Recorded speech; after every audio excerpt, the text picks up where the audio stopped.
Hello बच्चों, let us see this question.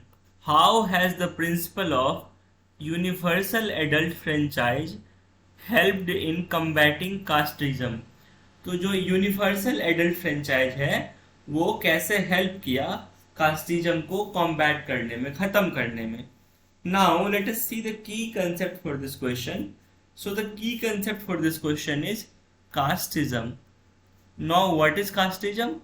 Organization of people into social groups for the purpose of marriage, work and diet is known as the caste system or casteism. जो हमारी society में लोग हैं अलग अलग social groups में divided हैं. और वो क्यों डिवाइडेड हैं? For the purpose of marriage, work and diet. और यही जो सोशल ग्रुप्स है जिसको हम बोलते हैं कास्ट सिस्टम और या फिर कास्टिज्म.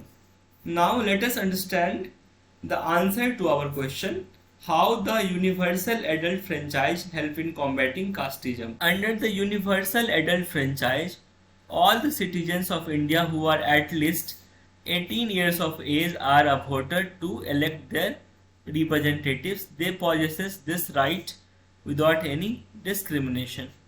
तो यूनिवर्सल एडल्ट फ्रेंचाइज का मतलब क्या होता है कि ऐसे जो भी सिटीजन्स हमारे इंडिया में रहते हैं और जिनकी उम्र 18 साल या उससे अधिक है वो अपना रिप्रेजेंटेटिव जो है, अपना नेता चुन सकते हैं.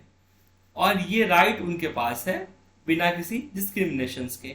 चाहे वो रिच हो या फिर पुअर हो, कोई अपर कास्ट हो या फिर लोअर कास्ट हो, कोई भी पीपल हो, किसी भी जेंडर का हो, यदि वो एडल्ट है, उसकी उम्र 18 साल या उससे अधिक है, then they have their right to exercise voting without any discrimination. Now let us see the second point. The principle of one person one vote has compelled political leaders to gear up to task of mobilizing and securing political support. अब क्या हुआ? पहले सभी लोगों के पास voting के rights नहीं हुआ करते थे. जब से सभी लोगों के पास वोटिंग के राइट्स हुए तो उनका पार्टिसिपेशन जो है पॉलिटिकल पार्टीज के अमाउंट बढ़ा है.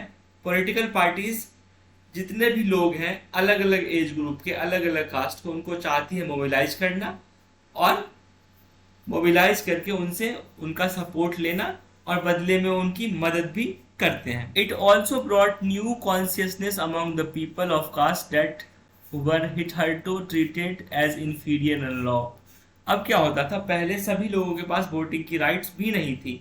जब से यूनिवर्सल एडल्ट फ्रेंचाइज आया है तो ऐसे कास्ट के लोग जिनको हमेशा इन्फीरियर ट्रीट किया जाता था, उनके अंदर एक कॉन्शियसनेस आया, उनके अंदर एक बल आया और फिर उनको भी लगने लगा कि they are the part of the mainstream. I hope you understood it well. Thank you. Best of luck.